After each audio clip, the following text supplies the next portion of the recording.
සුබ දවසක් ඔයාලා හැමෝටම. මම ආයෙත් වීඩියෝ එකක් කරන්න හිතුවා. මට ලස්සන දෙයක් කියන්න හිතුණා. දැන් ඇත්තටම අපි ගොඩාක් පිටරටවල ඉන්න අය, විශේෂයෙන් අපේ රටේ අය හරියට බලනවා අපේ ලංකාවේ දැන් වෙන්නේ මොනවද, ලංකාවේ මොනවා හරි හැමදාම උදේට මම නම් හැමදාම ඇත්තටම වැඩට යන ලෑස්ති වෙලා ඉවරලා විනාඩි 10ක් 15ක් ලංකාවේ නිවුස් බලලා තමයි වැඩට යන්න පිටත් වෙන්නේ. මට ඒක පුරුද්දක් වෙලා තිබුණේ. ඉතින් හරි සන්තෝෂයි ලංකාවේ හොඳ දෙයක් අහන්න ලැබුණම. ඒ වගේම ඉතින් හිතට දුක හිතන දේවල් ශ්‍රී ලංකාවේ නිවුස් වලට දකින්න හම්බ වෙනවා. ඉතින් මම දැන් මේ මගේ වීඩියෝ එකේ ප්‍රධාන අරමුණ ඩේකෑ ගැන කතා කරන එක. නමුත් මට හිතුණා මට සතුටු වෙන්න හිතුණු කාරණා දෙකක් මේ පහුගිය දවස්වල මම මුණ දුන්නා. ඉතින් හරිය මට සතුටුයි ඒ ගැන. පොඩි දෙයක් ඉතින් ඒ වුණාට මට හිතුණා ඒක ඔයාලත් එක්ක ෂෙයා කරගන්න ඕනි කියලා. දැන් අපි පිටරට ඉන්නකොට අපි හැම අවුරුද්දකට සැරයක් මම පෙන්ෂන් එක ගන්න නිසා ලංකාවෙන් අපි ලංකාවට යවන්න ඕන ලයිෆ් සර්ටිෆිකේට් එක. ඒ කියන්නේ ජීවත් වීමේ සහතිකයක් කියලා අපි ජීවත් වෙනවා කියලා ප්‍රූව් කරන සහතිකයක් හැම අවුරුද්දෙම යවන්න ඕනේ. සාමාන්‍යයෙන් මාර්තු 31කට කලින්. ඉතින් මම සාමාන්‍යයෙන් අවුරුදු දෙකකට සැරයක් ලංකාවට යන නිසා මම වැඩි ඒ ගැන උනන්දු වෙන්නේ නැහැ. මං අවුරුදු දෙකකට සැරයක් ගිහිල්ලා පෙන්ෂන් ඩිපාර්ට්මන්ට් එකට ගිහිල්ලා මම අතින්ම සර්ටිෆිකේට් එක බාර දුන්නාම ඒගොල්ලන් අර මගේ අඩු ඇරියස් වැටුපත් ඔක්කොම සම්පූර්ණ account එකට දානවා. ඉතින් 2025 මාර්තු 31ට කිට්ටු වෙද්දී මට හිතා ගන්නත් බෑ. මට ඊමේල් එකක් ආවා ෆොරින් සෙක්ෂන් එකකින් පෙන්ෂන් ඩිපාර්ට්මන්ට් එකේ මම තාම ලයිෆ් සර්ටිෆිකේට් එක බාර දීලා නැහැ කියලා 2025ට. ඉතින් කවදාකවත් මම දැන් 2010 11 ඉඳලා මම ලයිෆ් සර්ටිෆිකේට් යවනවා. සමහර ලාවට යවන සමහර ලාවට ගිහිල්ලා බාර දෙනවා. කිසි දවසක එහෙම රිමයින්ඩ් එකක් ආවේ නැහැ. දැන් මේ රටේ නම් සාමාන්‍යයෙන් එහෙම අපිට විශේෂයෙන් ඔය අපේ සෞඛ්‍ය පැත්තෙන් මොන හරි ටෙස්ට් කරන්න තියෙනවා නම් අපිට රිමයින්ඩ් එකක් එනවා. ටෙලිෆෝන් කෝල් එකක් හරියට දැන් ඔන්න මේ ටෙස්ට් එක කරන්න කාලේ හරි කියලා. නමුත් ලංකාවේ ඔෆිස් එකකින් ඔය 2025 මාර්තු මාසෙ තමයි පළවෙනි වතාවට මට ඊමේල් එකක් ආවා. ඕන කරන ඇප්ලිකේෂන් එකක් ඔන්ලයින් ඒවල. ඉතින් හරිය මට පුදුම හිතුණා මේ මෙහෙම ලංකාවේ දැන් වැඩ කරනවද කියලා. ඒ එකක්. ඉතින් මම ටක් ගාලා ඇරියා. ඉතින් හරි සතුටක් විතර මට ඒ වෙලාවේ. අනිත් කාරණාව තමයි මෙහි තියෙනවා ටොරොන්ටෝ වල ශ්‍රී ලංකා කවුන්සල් ජෙනරල් ඔෆිස් එක කියලා එකක්. ඒක හැමතැනම තියෙනවා වගේ. ඉතින් ඒකට අපිට යන්න වෙන සමහරලාට අපේ පාස්පෝර්ට් රිනිව් කරගන්න, ඩුවල් සිටිසන්ෂිප් ඒ වගේ ඇප්ලිකේෂන් කරන් දාන්න ඒ වගේ වට යන්න වෙනවා. ඉතින් ඉස්සර එහෙම ගියාම ටෙලිෆෝන් කරත් සමහරලාට ආන්සර් කරන්නේ නැහැ. හරි එහෙම ටිකක් අපහසුතාවපත් වෙන තැන් තිබුණා. නමුත් දැන් මේ මෑතක ඉඳලා මේ අපි මං කෝල් කරාම ඇත්තටම විනාඩි ආන්සර් කරන්නේ. නමුත් විනාඩි 5ක් ඇතුළත මට ආපහු කෝල් බෑක් කරලා ඇහුවා කෝල් එකක් දුන්නද මොකද්ද හේතුව කියලා. ඒ වගේ හරීම ඒක හරි සැහැල්ලුවක් වුණා. හරි අහස එහෙම වුණාම වැඩ කරන්න අපිට වැඩ කරගන්න. එහෙම ඒගොල්ලන් ඇහුම්පට ඇයි කෝල් කරේ කියලා අහන එක ලොකු දෙයක්නේ. ඉතින් එතෙන්ට ගියාමත් ලොකු වෙනසක් තේරෙනවා දැන් වෙනදට වඩා. මම කිසිම දේශපාලන පක්ෂයක් ගැන මුකුත් කියනවා නෙමෙයි. නමුත් වෙනදා අපිට පේන්න තියෙනවනේ ජනාධිපතිතුමාගේ පින්තූර. එහෙම දැන් කිසිම දෙයක් නැහැ. ඔෆිස් එක තියෙනවා ලස්සනට පිළිවෙලට ඔක්කොම වැඩ කරනවා. එහෙම පින්තූර වල නිකන් ලංකාවේ ලස්සන දර්ශන දෙක තුනක් තියෙනවා ලොකුවට එල්ලලා. ආගමේ බෞද්ධ බුදුහාමුදුරන්ගේ පිළිමයක්, යේසුස් වහන්සේගේ පිළිමයක්, ඒ වගේ හින්දු ආගමේ එහෙම පිළිම තුනක් තමයි තියෙන්නේ විශේෂයෙන්. කිසිම කෙනෙක්ගේ පින්තූරයක්වත් එහෙම එල්ලලා නැහැ. ඉතින් ඒක හරි පුදුම දෙයක් මට හිතුණා මේ මම ඔය කියන්න හදපු කරුණු දෙක. ඉතින් හරි සන්තෝෂයි ලංකාවේ ඒ කියන්නේ විදේශ කටයුතු අමාත්‍යාංශයෙන් මම හිතනවා මේ හොයන ඇත්තේ. ඉතින් ඒ වැඩ හරිය ලස්සනට කරන එක මට කියන්න ඕන නම් මගේ වීඩියෝ එකට කලින්. ඉතින් ওই දෙක තමයි හරි සතුටු වෙන කාරණා දෙක. ඉතින් මම දැන් කතා කරන්න හැදුවේ මම කලින් මගේ පළවෙනි වීඩියෝ එකේ කිව්වා වගේ කැනඩාවේ තියෙන ඩේකෙයා ගැන ටිකක් තව විස්තර. මේ ඩේකෙයා වර්ග කීපයක් තියෙනවා. එකක් තමයි හෝම් ඩේකෙයා. හෝම් ඩේකෙයා කියලා කියන්නේ ඒකත් වර්ග දෙකක් තියෙනවා. සමහර අය ඉන්නවා දැන් තමන්ගේ ගෙදර නිකන් ඉන්න වෙලාවේ තමන් අඳුරනගේ ළමයි කීප දෙනෙක් තියාගෙන එයාට ඕන විදිහට එයා ඉතින් ළමයි තියාගන්නවා. ඒක දෙමව්පියන්ගේ සහ ඒ ඩේ එකක් කරන කෙනාගේ සුහදත්වය මත එහෙම කරන එකක්. ඒක කිසිම වැරදක් නැහැ. නමුත් මේ මම කියන්නේ අමාත්‍යාංශයකට සම්බන්ධ එහෙම එකක් නැහැ. ඒ වර සුහදත්වය මත කරන ඒවා. ඒවා ඉතින් එක එක්කෙනාගේ විශ්වාසය මත තමයි එම කරන්නේ. තව හෝම් ඩේ එකේ වර්ගයක් තියෙනවා. ඒජන්සිස් තියෙනවා. ඒ ඒජන්සි වලින් කරන්නේ හෝම් ඩේ එකස් රෙජිස්ටර් කරගන්නවා ඒගොල්ලන්ගේ ආයතනේ. ඊට පස්සේ ඒගොල්ලන් ඒ ලයිසන් එක ගන්න ඒවා මිනිස්ට්‍රි එකත් එක්ක සම්බන්ධ කරන ඒවා ඔක්කොම කරන්නේ අර ඒජන්සි එකෙන් තමයි. ඒජන්සින් කැවිලි ඉස්සලා බලනවා ගෙදර ඒක ළමයින්ට ඉන්න පුළුවන් තැනක්ද, ගෙදර ඉන්න කවුද, ගොඩාක් විස්තර බලනවා මේගොල්ලන්. ගෙදර ඉන්නේ කවුද, ගෙදර පෙට්ස්ලා කියන්නේ ඇති කරන සත්තු ඉන්නවද, ඒ වගේ හැම දෙයක්ම බලලා ඒගොල්ලන් අනුමත කරොත් තමයි හෝම් ඩේ කේර් එකට අප්‍රූවල් එක හම්බෙන්නේ. ඒජන්සි එක මාර්ගෙන් තමයි ඒගොල්ලන් ඔක්කොම කරන්නේ. ඒක ටිකක් විශ්වාසවන්ත. එතකොට බය වෙන්න දෙයක් නැහැ ළමයි ගැන. මොකද ඒජන්සින් හැමතිස්සෙම ඇවිල්ලා බලනවා. ඒගොල්ලන් තමයි ළමයින් වර්ගන. ඒගොල්ලන් තමයි ළමයින් වෙවන්නේ හෝම් ඩේ කේර් එකට. ඒකත් වැඩිම තියාගන්න පුළුවන් ළමයි 6 දෙනෙක් වගේ තමයි. වයස වෙනසක් නැහැ. ඒ ඉතින් ඔය හෝම් ඩේ කේර් වර්ග දෙක. ඒ ඇරුණම තියෙනවා තව පුද්ගලිකව. දැන් කාට හරි ඕනනම් තමන්ගේ ආයතනයක් පවත්වන්න යන්න පුළුවන්. ඉතින් ඒවා නමුත් මිනිස්ට්‍රි එකෙන් අප්‍රූවල් එක ගන්න ඕනේ. හෙල්ත් ඩිපාර්ට්මන්ට් එකෙන් අප්‍රූවල් ගන්න ඕනේ. ඒ ඔක්කොම අරගෙන තමයි ඒවත් කරන්නේ. එහෙම විශාල ඩේ කේර් ප්‍රමාණයක් තියෙනවා. අනිත් එක තමයි තව විශාල වශයෙන් තමන්ගේ එකම නමින් බ්‍රාන්චස් කීපයක් පවත්වගෙන යන එහෙම ඩේ කේර් තියෙනවා. ඉතින් මම වැඩ කරේ අර අන්තිමට කීප වර්ගයේ එකක. කොහොම වුණත් මොන ඩේ කේර් එකේ වුණත් අර වගේ මහා පරිමාණයෙන් ළමයි ඉන්නව නම් මෙහි තියෙන වයස කාණ්ඩ කීපයක්. පුංචිම ළමයි තමයි ඉන්ෆන්ට්ලා කියලා කියන්නේ. ඉන්ෆන්ට්ලා අයිති වෙන්නේ මාස 3 ඉඳලා අවුරුද්දයි මාස 3ක් වෙනකම්. ඒ තමයි ඉන්ෆන්ට්ලා. අවුරුද්දයි මාස 3 ඉඳලා අවුරුදු 2යි මාස 3 වෙනකම් ටොඩ්ලර්ස්ලා කියලා ඊළඟ ගෲප් එක. අවුරුදු 2යි මාස 3න් පස්සේ අවුරුදු 3මාර 4 වෙනකම් ප්‍රී ස්කූල් කියලා කියනවා. ප්‍රී ස්කූල් එකේ ඉතින් තමන්ගේ ළමයින්ගේ ප්‍රමාණය වැඩි නම් ප්‍රී ස්කූල් 1 ඒ කියන්නේ junior pre school and senior pre school කියලා තව රූම්ස් දෙකක් දාගන්න පුළුවන්. ඉතින් මොනම කරත් ඒක තියෙනවා ළමයි තියාගන්න පුළුවන් අනුපාතයක්. ඒ කියන්නේ ගුරුවරුට. ඉන්ෆන්ට්ලා කියන්නේ පුංචිම ළමයි 1:3යි අනුපාත රේෂියෝ එක. ඒ කියන්නේ ළමයි 3 දෙනෙක් වෙනුවට ළමයි 3 දෙනෙක් සඳහා එක ගුරුවරයෙක් ඉන්න ඕනේ. එතකොට ළමයි හිතමු 5 දෙනෙක් හිටියා කියලා පුංචිම ළමයි. ඒතර ගුරුවරු දෙන්නෙක් වන්න ඕනේ. ළමයි 7 දෙනෙක් හිටියා නම් එහෙම 3ට එකයි. එතකොට ගුරුවරු 3 දෙනෙක් අනිවාර්යෙන් ඉන්න ඕනේ. එහෙම ටොඩ්ලර්ස්ලාගේ 1:5යි. ප්‍රී ස්කූල් එකේ 1:8යි. ඉතින් ඒ රේෂියෝ එකට තමයි අනිවාර්යෙන්ම ළමයි තියාගන්න පුළුවන්. නැත්නම් මිනිස්ට්‍රියෙන් ආපු වෙලාවකේව දැක්කොත් චෙක් කරොත් එimma ඒගොල්ලන්ගේ ලයිසන් එක කැන්සල් වෙනවා.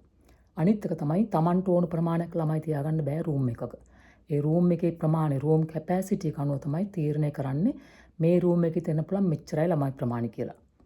ඒ වගේ හැම ඉන්ෆන්ට්ලාට වෙනම ඒ වගේ හැම වයස් කාණ්ඩයකට මේ වගේ ප්‍රමාණයක් තියෙනවා රූම් එකේ තියාගන්න පුළුවන් ප්‍රමාණය මැක්සිමම් ප්‍රමාණය ඒගොල්ලන් තීරණය කරනවා.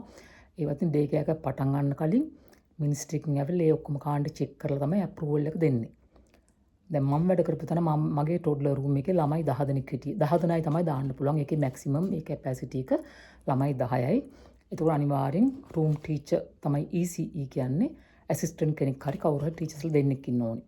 දැන් ළමයි 5ට අඩු නම් මම විතරයි රූම් එකේ ඉන්නේ. කවදා ළමයි ඇබ්සන්ට් වුණොත් එහෙම ඒතර අනිත් ටීචර්ලා අයින් කරනවා. එක්ක යාට එන්න එපා කියනවා දාට. ඒ වගේ කරනවා ඉතින්. ඒ වගේම තව කියන්න ඕනේ ඩේ කේර් වල හරියට ගොඩාක් පිළිවෙලයි නීති තියෙනවා. හැම අවුරුද්දෙම සාමාන්‍යයෙන් ජනවාරි පෙබරවාරි වෙනකොට මිනිස්ට්‍රි එකෙන් ලයිසන් එක රිනිව් කරගන්න ඕනේ. මෙහි හැම දෙයකටම ලයිසන් එකක් තියෙනවා. එතකොට ඩේ කේර් එකේ ලයිසන් එක ඊළඟ අවුරුද්දට රිනිව් කරන්න නම් මිනිස්ට්‍රි එකෙන් යනවා කියලා නෙමෙයි එන්නේ. ඒක අපි දන්නේ නැහැ එනකම්ම ඇවිල්ලා ඒගොල්ලන් ඔෆිස් එකේ ඉඳලා හැම රූම් එකක්ම හැම පිළිවෙලම හැම වැඩක්ම ඒගොල්ලන් චෙක් කරනවා හරි පිළිවෙලට කරනවාද කියලා. ඩොකියුමන්ට් කරනවද ඔෆිස් එකේ වැඩ පිළිවෙල කොහොමද සුපර්වයිසර් වැඩ ඒ හැමදේම චෙක් කරලා තමයි ඒගොල්ලන් ඊළඟ අවුරුදු ලයිසන් එක දෙන්නේ. ඒ වගේ ඊළඟට හෙල්ත් ඩිපාර්ට්මන්ට් එකෙන් එනවා ඇවිල්ලා හැමදේම චෙක් කරලා බලනවා. ඒව ළමයින්ගේ ආරක්ෂාවට ළමයින්ගේ සෞඛ්‍යයට කොහොමද බලපාන්නේ හැමදේම බලනවා ඒගොල්ලන්. මොනවා හරි අඩුපාඩුවක් තිබුණොත් හදාගන්න කියලා සමහර සති 2-3ක් දෙනවා කාලයක්. එහෙම කර නැත්නම් ඉතින් ලයිසන් එක කැන්සල් වෙනවා. ඉතින් ඒ වගේ මම කියන්න ගත්තේ ඩේ කේර් වල එහෙම Tamanට හිතුමනාපි මුකුත් කරන්න බෑ. ඉතින් හරියම නීත්‍යානුකූලයි හරි පිළිවෙලයි දෙමාපියෝ කිසි බයක් නැතුව තමන්ගේ දරුවෝ යවනවා. ගොඩක් වෙලාවට මම දන්න තරමින් ඩේ කේර් එකට දාගන්න ලේසි නැහැ. වේට් ලිස්ට් එකක්. ඒ කියන්නේ මාස 3-4 ඉන්න ඕනේ ළමයාව දාගන්න ඩේ කේර් එකට. ඉතින් මම දන්නවා මට සමහර දවස් තිබුණා ප්‍රෙග්නන්ට් වුණ ගමන් ඇවිල්ලා ඩේ කේර් එකේ ඒගොල්ලන් ටුවර් එකක් යනවා බලන්න විස්තර කතා කරන්න බබා හම්බෙලත් නැහැ. ඒ තරම් තදබදයක් තියෙනවා ඩේ කේර් වල. ඉතින් ඒ වගේම මේ මම වැඩ කරන තැන සමහර තැන්වල වෙනස් සමහර ඩේ කේර් වල එක එක්කෙනාගේ ක්‍රමය අනුව වෙනස් වෙන්න පුළුවන්. මම කියවර මූලික ටික කෑම. එතකොට දැන් මම වැඩ කරපු තැන කිසිම දෙයක් දෙමාපියන්ට ගේන්න දෙන්නේ නැහැ. කිසිම කෑමක් හැමදේම ඩේ කේර් ගෙන් තමයි සපයන්නේ. මොකද ඒක ප්‍රධාන අරමුණ තමයි මොකද දෙමාපියෝ කෑම හරි මොන හරි ගෙනාවොත් ඒව ළමයා අපේ යට තින්නකොට කාලා මොන හරි ළමයාට අසනීපයක් හරි ඇලර්ජි මොන හරි ආවොත් එහෙම ඒකේ වගකීම අපිට ගන්න බෑ. ගුරුවරුන්ට ගන්න බෑ. ඒක නිසා මම වැඩ කරපු තැන ඒගොල්ලන් කේටරින් සර්විස් එකකට බාර දීලා කේටරින් සර්විස් එකෙන් තමයි හැමදාම 9:30 වෙනකොට කෑම ගේනවා. ඊට පස්සේ 11ට වගේ අපේ ඉන්න කිචන් එකේ වැඩ කරන වෙනම කෙනෙක් ඉන්නවා ටීචර් කෙනෙක්. එයා තමයි කෑම පන්ති රූම්ස් වලට පිළිවෙලට අනුව කොච්චර ළමයින්ට ඕනද කී දෙනෙකුට ඕනද ඒක ඔක්කොම එයා තමයි 11යි කාල වගේ වෙනකොට රූම්ස් වලට ගෙනල්ලා දෙන්නේ. ඉතින් හවසට ස්නැක් දෙනකොටත් ඒත් එහෙම තමයි දෙමව්පියන්ට ගේන්න දෙන්නේ වතුර බෝතලට පුරවකත් වතුර විතරමයි. කිසිම ඩ්‍රින්ක් එකක් මොනවාක්වත් දෙන්න තහනම් ගේන්න දෙන්නේ නැහැ. ගෙනාවම අපි චෙක් කරනවා. විශේෂයෙන් අලුත් ළමයි ආපුවම ඒගොල්ලෝ දන්නේ නැහැ. සමහර පේරන්ට්ස්ලා කිව්වට අහන්නේ නැහැ. ඉතින් අපි චෙක් කරලා බලලා තමයි කීපතාවක් මට එහෙම මුණ දෙන්න උනා. ඒගොල්ලෝ කියනවා වතුර කියලා. නමුත් බලද්දී අපිට තේරෙනවා තියෙන්නේ ඔරෙන්ජ් ජූස් හරි මොනවා හරි අපි දෙන්නේ නැහැ. ඒගොල්ලන්ට කියනවා ඊට පස්සේ වැඩි කරන්න එපා. වතුර විතරමයි ගේන්න දෙන්නේ. ඉතින් ඒ වගේ කෑම ගැනත් දැන් සමහර ළමයින්ට ගොඩක් මෙහි තියෙනවා ඇලර්ජි ප්‍රශ්න එක්ක වෙජිටේරියන් එහෙම නැත්නම් බීෆ් පෝක් කන්න බෑ. ඒ වගේ එග්ස් කන්න බෑ. සමහර ළමයින්ට ටොමැටෝස් කන්න බෑ. ඉතින් හැමදේම සුපර්වයිසර් ළමයිව ඇතුළු කරද්දී ඔක්කොම චෙක් කරලා ඒවා කේටරින් සර්විස් එකට දෙනවා මේ ළමයාගේ නම දාලා ඔක්කොම ඒවා අප්ඩේට් කරනවා මෙන්න මේ ළමයාට මෙහෙම. එතකොට කේටරින් එකකින් ගේනකොට ඒ විශේෂ කෑම වර්ග කියන්නේ වෙජිටේරියන් නම් වෙනම කන්ටේනර් පොඩි ප්ලාස්ටික් කන්ටේනර් එක ළමයාගේ නම තියෙනවා. එයාට මොනවද කන්න බැරි මොනවද ඇලර්ජි කරලා තියෙනවා. ඒතර එයාට දෙන්නේ මොනවද කියලා හැමදේම ඒගොල්ලන් හරි පිළිවෙලට කරනවා. ඒතර මොනවා හරි ප්‍රශ්නයක් වුණොත් ඉතින් ඒගොල්ලන්ගේ ඒතර වගකීම ඉන්නේ කේටරින් සර්විස් එකේ. ඉතින් එහෙමයි කෑම ගැන සමහර දෙමාපියෝ ඉන්නවා. ඉතින් ළමයා මුලින්ම පටන් ගත්ත ගමන් මෙයා අරව කන්නේ නැහැ, මේව කන්නේ නැහැ. ඉතින් කොහොම හරියට ගැටලු තියෙන අවස්ථා තියෙනවා. ඉතින් ඒකට අර මමත් ඇත්තට මුල වැඩ පටන් ගත්ත කාලේ නම් ටිකක් ඒවට මූණ දෙන්න ටිකක් අමාරුකමක් තිබුණා. පස්සේ ඉතින් විශේෂයෙන් ECE කියන්නේ responsible person කෙනා මුළු රූම් එකටම ඉන්න. ඉතින් අපි පුරුදු වෙනවා ඉතින් දෙමාපියන්ට පැහැදිලි කරලා කියන්නේ මේකයි හේතුව මේ දේවල් නිසා අපිට ඒකට ඉඩ දෙන්න බෑ කියලා. ඉතින් ඔය වගේ තමයි කෑම ගැන. තව ගොඩක් සාමාන්‍ය ඩේ කෙයාර් එකක ඉන්නවා ප්‍රධාන එක්කෙනා තමයි සුපර්වයිසර් කියන්නේ. එයා තමයි සම්පූර්ණ ආයතනය පාලනය කරන්නේ. ඊළඟට ඉන්නවා ECEලා. ECE කියලා කියන්නේ Early Childhood Educator. එයා RECE වෙන්නේ Registered Early Childhood Educator වෙන්නේ. අපිට තියෙනවා මෙහි තියෙනවා College of ECE කියලා. ECE ඩිප්ලෝමා එක සම්පූර්ණ කරන් පස්සේ අර කොලෙජ් එකට අපේ සර්ටිෆිකේට්ස් යවලා ඒගොල්ලන් අපට රෙජිස්ට්‍රේෂන් නම්බර් එකක් දෙනවා. එතකොට තමයි RECE වෙන්නේ. ඉතින් හැම රූම් එකකම ප්‍රධාන ගුරුවරයා ප්‍රධාන ටීචර් වෙන්නේ RECE තමයි. එයා තමයි සම්පූර්ණ ඉන්න ළමයි ඇසිස්ටන්ට්ලා කී දෙනෙක් හිටියත් RECE ගේ තමයි වගකීම මුළු රූම් එකේ තියෙන දේවල් මොන හරි රූම් එකේ ළමයෙකුට මොන හරි ප්‍රශ්නයක් වුණොත් දෙමාපියන්ගෙන් ප්‍රශ්නයක් ආවොත් ඔක්කොම ඒ රූම් ටීචර් තමයි ඒවා නිරාකරණය කරගන්න ඕනේ. බැරි වුණොත් තමයි සුපර්වයිසර් ළඟට එක්කගෙන යන්නේ පේරන්ට්ස් ළගෙන් එහෙම සමහරවිට ප්‍රශ්න නේවා තියෙනවා. ඉතින් ওই වගේ ECE කෙනෙක් වෙන්නත් ඉතින් මෙහෙ තියෙනවා දැන් ගොඩක් මම නම් කරේ 2011 2012 අවුරුද්දක මම පළවෙනි වීඩියෝ එකේ කිව්වා මම කරේ හම්බ කොලෙජ් එකේ. ඉතින් ඒක නම් හොඳටම ළමයින්ගේ උපතේ ඉඳලා ළමයාට අවුරුදු 6ක් 7ක් වෙනකම් වගේ ඒ වයස් පරාසය තුල අවුරුදු දෙක තුල අපට හොඳ දැනුමක් දෙනවා. සම්පූර්ණ දැනුම විෂයන් ගොඩක් ඉගෙන ගත්තා. නමුත් විශේෂයෙන් චයිල්ඩ් ඩෙවලොප්මන්ට් ගැන හැමදේම උපතේ ඉඳලම හැමදේම අපට උගන්වනවා. ඉතින් ඒවෙන් තමයි අත්දැකීම් අරගෙන ওই විදිහට මේ වැඩ කරන්න පුරුදු වුණේ. ඉතින් මම නම් මං දැන් අවුරුදු 13ක් වැඩ කළා. මං ඇත්තට ගිය සමාන දැන් මං රිටයර් වුණා. මං ගෙදර ඉඳලා කිලෝමීටර් 19ක් දුර මගේ වැඩ කරන තැන තිබුණේ. ඉතින් මං සන්තෝෂයෙන් මං වැඩ කරලා අයින් වුණා. තව ඉස්සරහට මම තවත් දේවල් ගේන්නම්. දැන් මේ ඇත්තටම මම මේ බොහොම කලබලෙන් මේ වීඩියෝ එක කරේ. මොකද මම හිත ලංකාවට යන සැලසුම් කරගෙන ඉන්නේ. මේ කලබලය අස්තම මට තුන වීඩියෝ එක කරලා දැම්මොත් හොඳයි. මොකද නැත්නම් හිත ට්‍රැවල් කරන්න ගත්තට පස්සේ ලංකාවට ගියාම තව ගොඩක් සැලසුම් කරලා තියෙනවා කරන්න දේවල්. මම ආයෙ වීඩියෝ එකකින් හම්බෙන්නම්. ඉතින් හැමෝටම සුබ දවසක් කියලා කියනවා. බොහොම ස්තුතියි මගේ වීඩියෝ එක බලුවට. කමෙන්ට් කරන්න මොනවා හරි ඔයගලන්ට විශේෂයෙන් ඩේ කෙයා ගැන.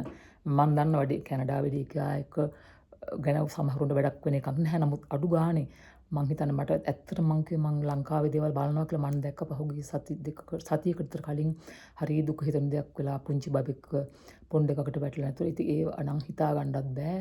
ඉතින් අඩු ගානේ මං කියන්නේ මේ මෙහෙම පිළිවෙලට කරන දේවල් දැක්කමත් අඩු ගානේ කවුරු හරි කරනවා නම් එහෙම කරන්න ගත්තම ඇත්තටම ඉතින් දරුවන්ට හරිම චූටි දරුවෝ දැන් මෙහි කැනඩාවේ නම්බර් 1 කියන්නේ චයිල්ඩ් චයිල්ඩ් ෆස්ට් කියලා හැමතැනම ගහලා තියෙන ස්කූල් බසස් වලත්. ඉතින් ඒ කියන්නේ ළමයාට තමයි පළමු තැන ඔක්කොටම වඩා. ඉතින් අපි දරු පැටව ආරක්ෂා කරගන්න ඕනේ. ඉතින් මම තවත් විස්තර ගේන්නම් ඉදිරි වීඩියෝ වලින්. ඉතින් ඔයාලා හැමෝටම ස්තුතියි මගේ වීඩියෝ එක නරඹුවට. සන්තෝෂයි.